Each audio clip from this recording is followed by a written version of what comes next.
Welcome to Touch, a podcast where stories ignite purpose. Here, we explore real life and biblical stories that reveals what it truly means to live with purpose, especially as men navigate today's world. If you've ever felt lost, uncertain, or searching for direction, this podcast is for you. Let's light the way. So, on our IMOLE series, we are in episode 7. We are really sorry for not bringing this episode 7 in 3D animation. The problem is due to some unforeseen circumstances that cannot be overlooked. And if you are just joining this series for the first time, do well to rush to my bio, subscribe, like, and follow and watch the series from the episode 1 down to episode 6. And now you can join us in the episode 7. And I'm sure that as you listen to this story and watch, the Lord will be doing something mighty in your heart. Dear viewers, as we continue this story, make sure that you open up your mind to know and see and understand what the Lord will be doing through this particular episode.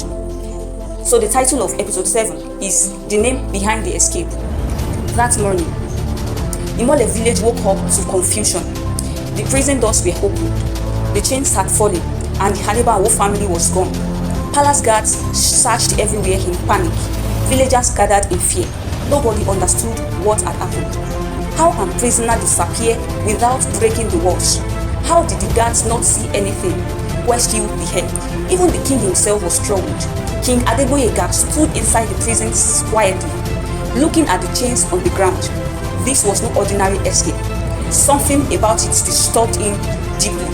Still, he gave the order, search everywhere, find them, and immediately the news spread beyond IMOLE village, far away inside Ashimolowo camp. Fear also entered the atmosphere. The warriors could not understand it, that prison was heavily guarded. No one escaped from there unless something helped them.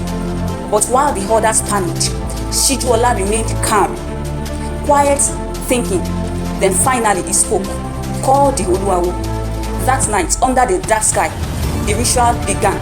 The Oluwawo sat before a burning fire, sacred gods in his hands. Smoke rose slowly into the air, and as the warriors watched, he began to chant. Suddenly, the fire moved violently.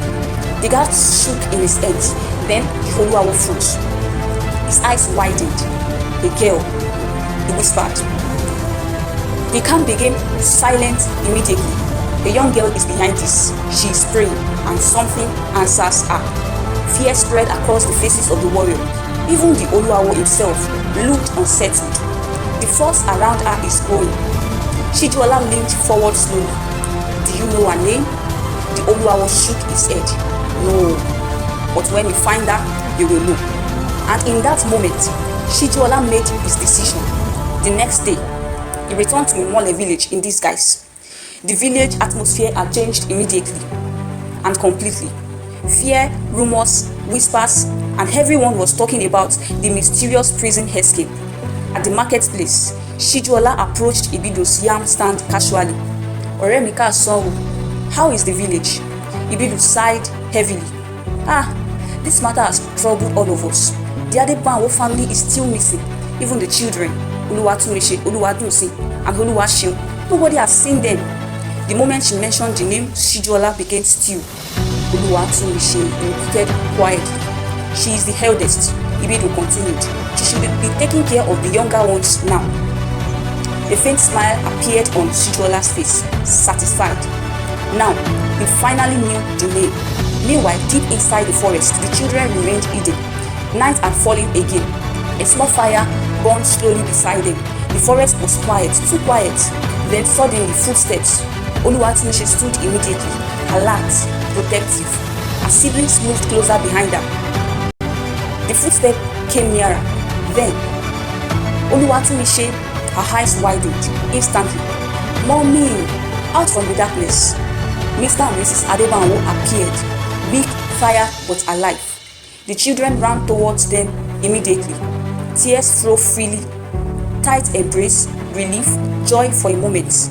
The fear disappeared. Then Oluwatumishe finally asked, "How did you escape?" Mr. Adebanwo looked at her quietly, then spoke. "That night, while we prayed inside the prison, a bright light filled the room. An angel appeared before us. The chains opened, the doors opened, and somehow the guards could not see us. Silence filled the forest. The fire crackled softly. Then Oluwatumise spoke quietly. That same night, I was praying too. Her parents looked at her immediately, and in that moment, something became clear. This battle was deeper than they thought. Mr. Adebanwo looked at the daughter carefully, then finally said, "The Lord is doing something through you." Oluwatumise lowered her eyes, unsure and overwhelming, but somewhere deep within her, the fear was slowly giving way to purpose, and far away in this darkness, Shijola walked alone through the forest path. The night wind moved slowly around him. Moonlight touched one side of his face, while the other remained hidden in shadow. A slow smile formed on his lips. "Oluwatumise," he whispered. Then he stopped walking, as though he suddenly sensed something.